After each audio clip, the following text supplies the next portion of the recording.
Welcome back to Reier on YouTube, where it is time once again for No Sleep Teal. Travis Reier alongside Evan Reier. We are fresh from Buffalo, where we were both brutalized by the Bills Tenderized, Mafia on meat on tenderized. Monday night. Evan, that was an experience unlike any I've encountered. Well, at least going back to maybe a college football road trip I took in the late '90s when the Alabama Crimson Tide was absolutely savaged by the Arkansas Razorbacks in Fayetteville, 40-6. It had that kind of feel to it. But the chicken wings were good, Evan. The They chicken were wings, very good. Barbell was as good as fire, advertised. straight I fire. only ate leftovers, and that was fantastic. And that was the best part of the trip. Um, Pretty much. Gabriel's Gate, shout out. Good wings. Gabe's Gate was great too, and Jack's Corner Cafe also saw a little breakfast spot. But no, overall, yeah, just a really, really rough visit. I mean, you couldn't think of like a worse. I don't mean this in terms of like they're a bad fan base, but if you're going to go up there and embarrass yourself, Yeah, like there's that's probably nowhere else I'd rather not. Like we probably would have had an easier time with opposing fans in Philly, like if the Jags had lost like that, because Buffalo was all about it. You know, we've been their bogey team. We always seem to beat them. And this was prime time Monday night football, and the Jaguars didn't show up. they Like did not. They did just not. fully did not get on the plane. And apparently they could barely get on the plane on the way back Oh because the gosh. mechanical issues. So yeah, I mean, it was extremely depressing. I tried to hold out hope throughout the first half, kept saying little jokes like, well, if we scored three touchdowns with two extra points or whatever, doing all Yeah. that math. Yeah. But we all knew that this team, No. like really from the opening drive, like you Yeah. could tell, oh, this is going to be very bad. Bills go down, make it look pretty easy. Josh Allen, by the way, he is the Is playing out MVP of his right mind. now. I love Patrick Mahomes. Big sample size wise, I'm going to take Patrick Mahomes every time. But as of today, this season, it is Josh Allen's world right now. Yeah. So all the credit in the world to him. Also to Joe Brady, his offensive coordinator, because that is a perfect marriage, I think, in a lot of ways. Because if you remember Joe Brady at LSU with Joe Burrow Hmm. in 2019. Yeah, historic season those two collabed on. Uh Boy, Brady has a lot of good stuff in that offense for a guy like Josh Allen, Joe Burrow before him. So credit where credit is due. But yes, with the easy work in which the Bills made of the Jaguars defense, Jags come out in that man for man. They're going to play man Right. coverage, even without Tyson Campbell. Going to play man coverage. And Joe Brady had something for it immediately, running the wheel, the rail to James Cook out of the backfield. And from that point forward, it was totally on your heels for the rest of the night. Bills are playing excellent football, Jags not so much. And so, what do you take away from this? What's the confidence level? Is there a confidence level for you, Ev, as we look ahead to Houston for the Jags on Sunday? I mean, it's in the basement. I mean, it might even be in the groundwork, in the foundation underneath. The confidence level is zero. Um, especially against a Houston team that, while coming off a bad loss, is moving in a completely different direction just overall this season. I just don't see how you look at this Jaguars team and you look at these injuries that we're about to talk about here in a few minutes and think that this is a team that's going to go into Houston and win this weekend. But Evan, the Texans have injuries of their own. I mean, probably without Tank Dell, right, at the wide receiver position. I Yeah. I'm thrilled to think that I don't like to see anybody hurt, but I have nightmares about Joe Mixon running against this Jaguar defense. So hey, maybe he's going to be out as well. This Texans offensive line maybe hasn't lived up to its billing to this point. Laramie Tunzel had some serious penalty issues just last week. Hey, Texans were drubbed themselves last week in Minneapolis by the surging Sam Darnold led Vikings. Ev, all of these things that would seem to point towards some positivity to counter those injuries that we're looking at right now. between Evan Ingram, didn't practice on Wednesday or Thursday with that hamstring. And you get into Tank Bigsby, both the offensive tackles, Foye Oluokun. Your two starting inside linebackers are on this report. And so you would think there would at least be a tinge of confidence. But, we've already had this sort of buildup before, haven't we? We had this with Yeah. Cleveland and then what happened on the Jags home field. Yeah, I mean that's a far worse roster too, and arguably coaching staff in Cleveland, and the Jags didn't show up for that either. Here's the thing: is it's not about talent level or even anything like that. It's, are the Jaguars going to show up for the first time since week one? Week one, they show up, but they take a haymaker, they take a punch in the mouth, and they haven't gotten up off the ground yet. Like, they are just getting pummeled. And that's my issue, is not that, oh, well, there's all these different things that could go right or go wrong. I think, we talk about Tank Dell being out. Nico Collins is also questionable, probably going to play. I don't think either of them have to play for them to beat the Jaguars. No. I think they could run out Robert Woods and John Mechie and Stephon Diggs, which is a pretty solid group. That's still not a good three. Yeah. That's not a bad three if that's your backup three. Because the Jaguars secondary right now is just, it's butter. You're going to cut right through it. I personally, and a part of that too is you're not getting pressure on quarterbacks, are you? Yeah, absolutely. And you've paid a big price thinking that's what you were going to get. Absolutely. And if the defense isn't showing up, the offense sure hasn't shown up. It's a weird thing right now, because I think a lot of people are still pretty focused on the offense. But after Monday, I mean, that is like, the defense is now a red flag as well. Like, it's not a yellow flag, it's a red flag. We've got 2 red flags. So, yeah, I mean, that's my thing, is I just don't see this team really trying. Like, that sounds bad. It's not. I know they're trying, but like, everything about Monday screamed to me a roster that was done with its coaching staff, with how things are being ran. So if that's where we're at, like, I don't know why they would show up this week. I agree. I don't think it's so much that it's effortless what we're seeing from this team. I think it's identityless, if Yeah. that's a word, from this team. Who are the Jags? In any area of this football team right now, offensively, defensively, where are the Jags of playoff caliber? Where would you point to right now? Offense, defense. Secondary, they're not. They're certainly not without Tyson Campbell back there. Yeah.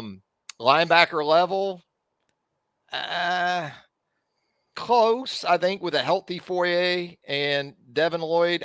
They're fringe, at least playoff caliber. Up front, they should be. I mean, you look at the names with that defensive line. I really thought that was going to be, if there was one area of this football team I thought you were going to be able to point to and say that's where it really starts, even more so than Trevor, was going to be that defensive line, especially the 2 edge guys. And you add Eric Armstead to that. I don't need to see any more of Eric Armstead at defensive end, by the way. He's a defensive tackle. And if you don't have a third end, well, that's a problem. But Armstead isn't it either. The offensive line certainly isn't of playoff caliber. Wide receivers to this point haven't really been consistent enough to be considered in that regard. Running back, one of the biggest things that puts you in this spiral, as you said, that you haven't recovered from, is a fumble by your lead back and an opportunity to really close out a game in the opener in Miami. Quarterback, to me, hasn't been playoff caliber at all. Yeah, at all. Nowhere close. I know we look for a lot of things to point out with Trevor, and we do it with other quarterbacks too. Bryce Young in Carolina. Bryce Young's got far more valid excuses up there. I know Andy Dalton lit it up last week, whatever. But Trevor's year 4, and you just paid him like he's a top 10 guy, which means if everything isn't perfect around him, he should be of that level where he covers for deficiencies in other areas of your football team. I'm not seeing that, Evan, at the quarterback position. No, I mean, that's, Trevor is the main talking point of all of this because he's the face of the team, all this different stuff. But it's even like we thought, I think when they paid him, it's like, okay, he's not always going to be, running the show. He hasn't. His entire Jaguars career, he's only had really like a 6-game stretch in 2022 where he was playing at like a pretty elite level. You know what I mean? Since then, I haven't seen it. And even, he seems devoid of confidence. We talk about confidence, we talk about whatever. When you've been looking at these, these press conferences, these like media appearances this week, I mean, the dude just seems deflated. Like he just seems like he doesn't have anything to offer. And like you said, he's supposed to be your leader. So if this guy isn't galvanizing anyone, if he's not picking anybody up, even if it's not in terms of play, even if you're not playing your best and you're not like giving other dudes a chance to play their best, at least mentality wise, you want to see, some fire, something. Some accountability, and then also demanding accountability from your teammates in a way that resonates, that's respected. Doesn't mean you need to be in there every day. Come on, guys, rah and all that, because these guys are going to sniff that out and go, this guy ain't it. But you also you need to have a presence about yourself, or you need to play at such a high level that it doesn't matter. Yeah. And unfortunately, that hasn't been the case either way in terms of Trevor Lawrence to this point of his Jaguars tenure. So again, you think about the direction of this offense. I know last week I got laughed at a little bit. When I said time to tighten up. And I don't mean Titan. I mean Tennessee Titan up. And Ryan Tannehill, this thing, I'm at the point where I know you can't do certain things in season, okay? But when you think about upcoming off seasons, I'm not writing off the rest of the season at this point. But if you really want to maximize, in my opinion, Trevor Lawrence in this offense, because he's here. He's in Jacksonville for the foreseeable future, or at least it appears that way.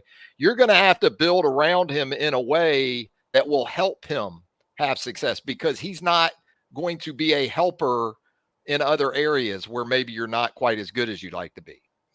No, I mean, it's, this is, potentially, honestly, 2 years is probably the soonest they could somehow get out of this. Probably more like 3 based on how the extension actually works. Because Trevor is like technically under contract for like 7 years. Like this isn't the extension is an add-on. Where it wouldn't kill you financially or with the cap, right? Right. Where you're not just like burning $45 million, $50 million or whatever. Yeah. So yeah, I mean, it's not good. They got to find a way, whether, like you were kind of saying, at this point, just say, okay, well, we're going to throw it 20 times a game.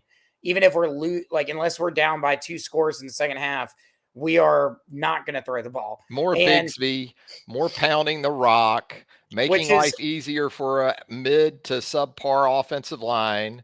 Protection magically becomes better if you're able to do that. You put less on Trevor down in and down out. I don't have anything else, Ev. I don't know where else to go with it. It's definitely the right move, but I mean, you did say that, this is better suited to a mediocre offensive line. I'm still worried about that because I just, I mean, it's just tough to find points of optimism right now, really, like on the offense. I mean, Brian Thomas Jr. has played well, I would say, to start his Jaguars career. Who's the Jags MVP on offense? On offense, I mean, yeah, I guess honest to God, it's probably in terms of like if you're asking a fantasy player, they're still going to say ETN because he's getting all the BS fantasy numbers or whatever, but it's not him. I'd honestly say the most impressive player on the offense right now is BTJ. I mean, really, like he's the only. I know guy PFF loves Mitch Morse. He apparently is graded out well. I'm not a big PFF fan, and especially when it comes to offensive line play, because to me, it's impossible sitting on your couch to evaluate offensive linemen when you don't know the calls, you don't know the schemes, you don't know the checks. But just again, from a conversation perspective, Morse is being recognized as playing well. I don't know if you can pick anybody, though, from that offensive line. No, I mean, Scherf has been bad. Anton Harrison has been very bad. And Cam Robinson was probably the worst player on the field on Monday. I hate saying that, but Cam allowed like I think it was like 6 pressures or something like that. He And was then you come with Walker Little. People are asking, Ev, I about mean, Walker Little, and understanding you do this in game, but no, he's the third tackle. He's preparing, or is supposed to be preparing, or being prepared as if he'll play in the right. game. So I can't even really give him that benefit of the doubt for being thrown in there and then having his issues as well. Yeah, I mean, I think they, really kind of rested on their laurels in terms of the tackle spot this offseason. They kind of said, okay, well, Cam is the guy we paid, the veteran, he's been around. He ought to be solid game to game. And Anton Harrison showed some good things last year. So, ideally he takes a step forward. So far, that hasn't happened. Walker Little hasn't taken the step forward that we've kind of been waiting on since we drafted him years ago. And now Yeah, they're in a spot where it's like, pick your poison. Who do you want to go out there and you throw the dice to see if they're going to be able to block this edge rusher display or what have you. there was supposed to be a legitimate competition in training camp, right? That's And what I thought. going out there as much as I did and watching probably 10 practices, I never saw any indication that there was any kind of competition. It Right. was always Cam, it was always Anton, and I'm still a believer in Anton Harrison because he Yeah, is a me year too. two Me too. guy. I thought this would be a big step forward year for him. I think he's still going to be a really good player, but it hasn't gotten off to that start. And it all kind of takes you back to the preparation for this team, even back in training camp.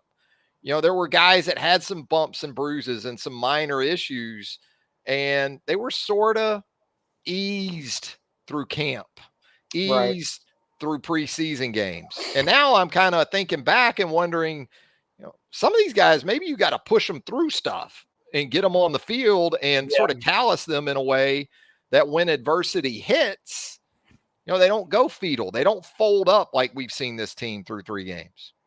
Yeah. I mean, it's almost at a point where you're wondering, obviously, if Javon Foster was ready to go out there, they'd And he's put him not. out there, but Yeah. he's not. So, He's but at the really same not. time, it's just like, okay, well, I mean, if that's the situation, then you're It's just like gonna, Cooper Hodges at guard for Brandon Sheriff. I hear people yeah, talk about get Hodges. What I saw from Cooper Hodges in the preseason, and again, he's coming off a serious injury, so right, I'm not shutting him down entirely. He wasn't that guy either. At least in training camp, he wasn't. So there's just not a quick fix, I don't think here, yeah, Ev. And then unless you go into free agency, see if there's anybody out there that could potentially help you or make a trade, yeah, which the Jaguars are not like under bulky, especially they don't really do that. Like yeah.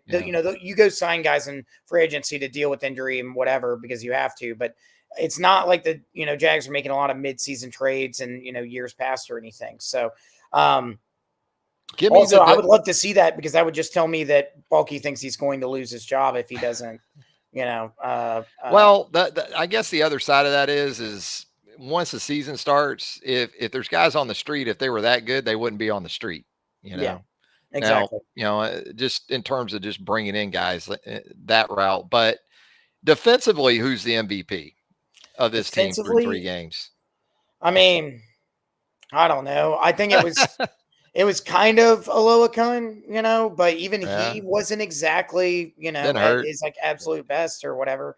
Um, it's really tough. Like I can pick bright spots, but I don't feel like there's Consistently. really Yeah. anybody who's deserving of MVP on either side. Like the term MVP. You want to say bright spots, like, I would say Jarian Jones, overall, lots of good things we're Mhm. seeing.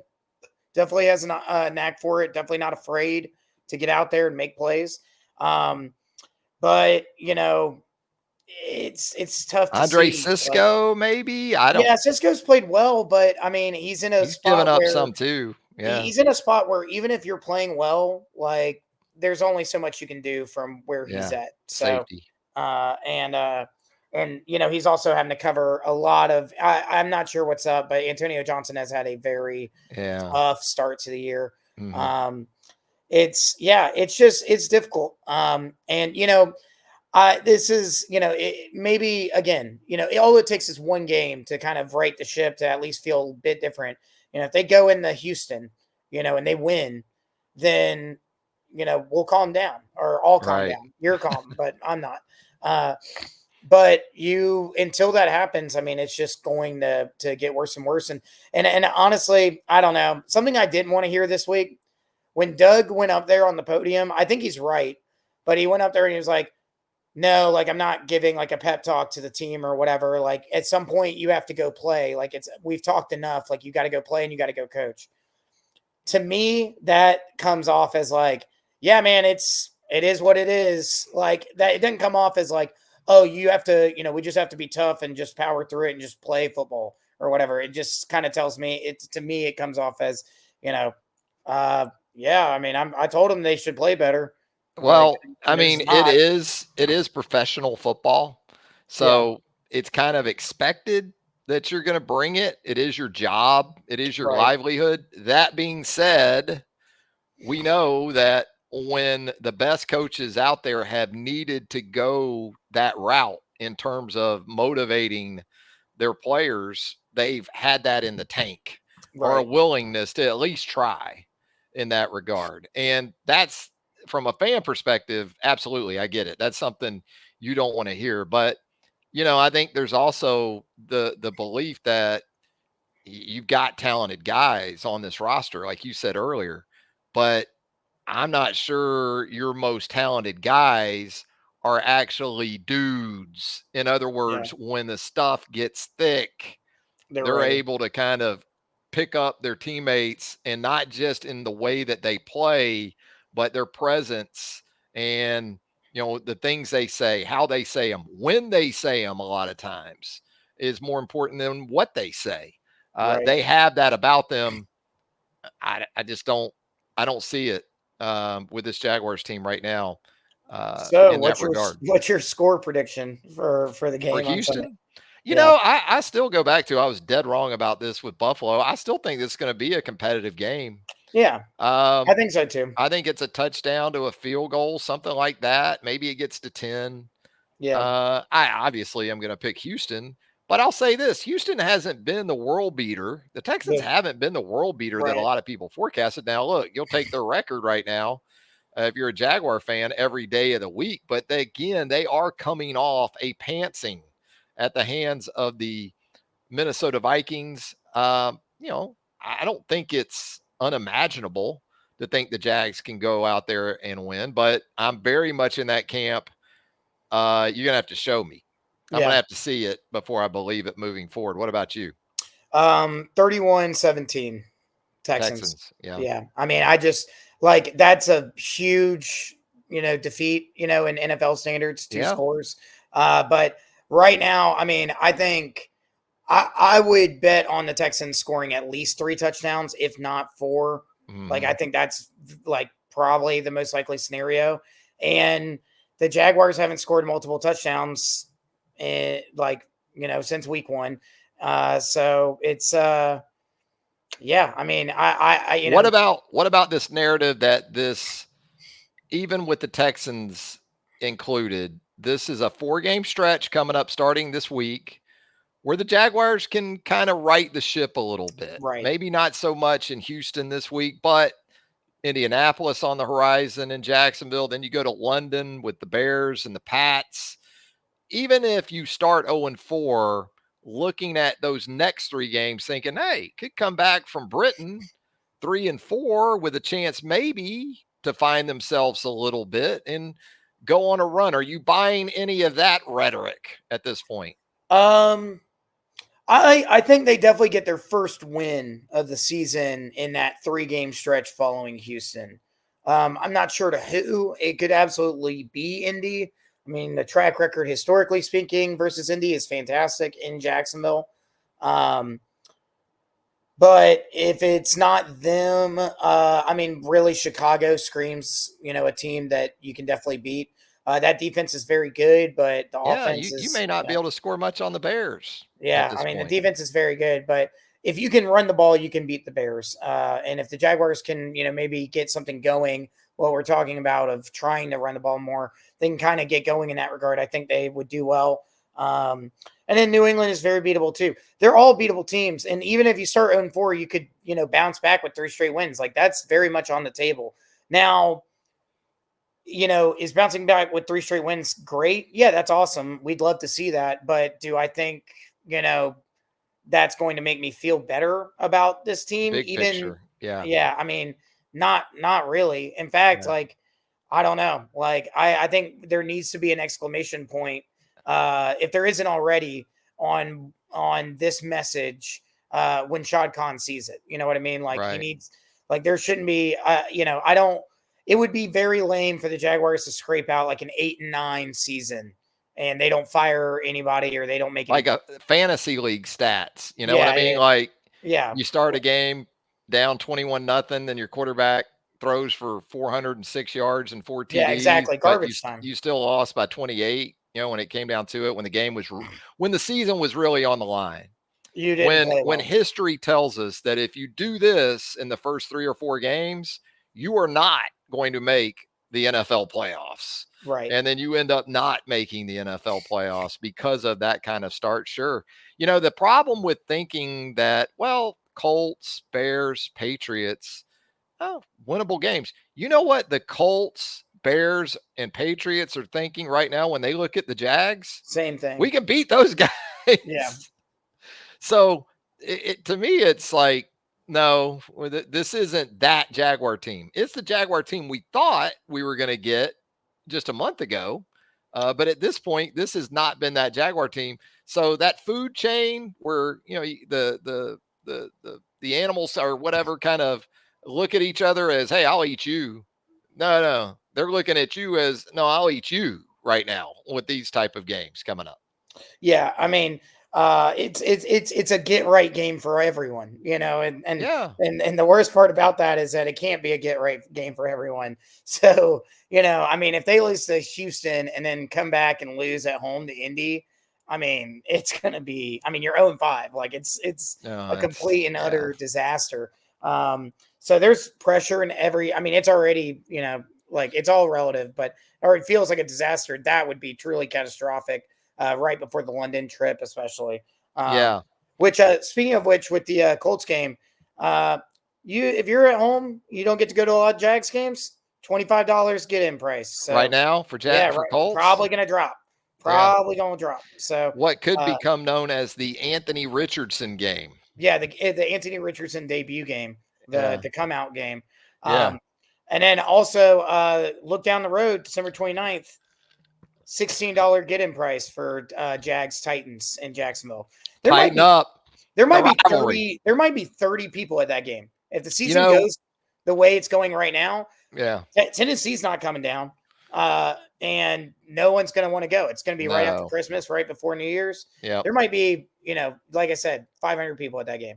It could So always be worse. You could have Will oh, dude, Levis it's as your quarterback. I'm trying. I know I've been just like so pessimistic and blue this episode, but it's just it's hard to find spots Mhm. to not feel that way for me right now. Yeah. And especially after all the talk, after all the different, whatever. If we had just shut our mouths or whatever, if Shad Khan and different people had just said, yeah, we're trying, we like the squad we have, and we're gonna see what happens, then I think I'd probably feel differently. Other people might too, but instead we were told that this was going to be a very important year for the Jaguars, maybe franchise defining season. Mhm. And it's defining something. I'm going to give you some good news, though. I'm going to give you some good news coming out of that Bills loss. Cam Little had a 40-plus yard field goal. And what It's that true. means in the 6 days following that, whenever that happens, the Jags kick a 40-yard field goal, half off subs at At Firehouse in Firehouse, Jacksonville. absolutely. And so I enjoyed that today. Yeah. Um, Now, I wish I had a Firehouse, like the closest one's like 20 and we're not minutes. even sponsored. And I'm throwing Yeah, that out no. there. Well, hey, I'll plug a Firehouse anytime though. I'm a former employee, a proud alumni of Yeah. the Yeah. Firehouse family. Stockholder. Yeah. Stockholder. Yeah, still got my 401k. Haven't transferred it over. Or my Larry's Giant Subs 401k. The big No, one. yeah, a big one. No, but yeah, that is great. Cam Little, that's the MVP of this team right now. That Cam Little. you noticed earlier, I didn't say special teams when I Yeah, talked about no criticism on special. offense, defense, Logan Cook's playoff been good. caliber. Logan Cook's playoff caliber, punting it. Cam Little, I think, is playoff caliber. They snap it at a playoff caliber. So, how about that positivity as we Absolutely. get If out of here? we are, like, don't say we don't have a chance because we That's got a right. good punter and a good kicker. We'll just, Cam we'll Little with win 6 games like, field goals Sunday. yeah. If we can, 18, if 17. Cam Little kicks 6 field goals, you can win that game And get the half off and at yeah, Firehouse. and Keep them coming, geez, Cam. they also wouldn't honor that. Hook and ladder me, Cam. Hook and ladder me, baby. Man, what a time. But All what right, else? Ev. Anything else as we That's wrap it it, up? man. I think Yeah. we're good here. On to Houston for the Jacksonville Jaguars. Evan Reier, the well-traveled one after last weekend, Oh yeah, jeez. and that traumatizing experience Absolutely. up in Western New York. To say real quick on stuff that matters, well wishes and good luck and all that stuff to everybody dealing with Helene right now. Yeah, It's tough to see being up in Alabama. I'm missing it, but we're fortunate. But to everybody, especially on the Gulf Coast and stuff, that's a rough absolutely. one. So No doubt. wishing the best to everybody. Echo, ditto, right there with those sentiments from Evan Reier. Travis Reier, thanking you once again for joining us right here on Reier on YouTube for No Sleep Teal. If you haven't subscribed to our channel as of yet, please hit that subscribe button. Turn on those notifications. Hit that notification bell right there. That way you're alerted to all of our content as it drops. And if you would hit us with a thumbs up, a like, that would help us out tremendously too. So for Evan Reier, Travis Reier, thanks once again. Until next time, so long, everybody.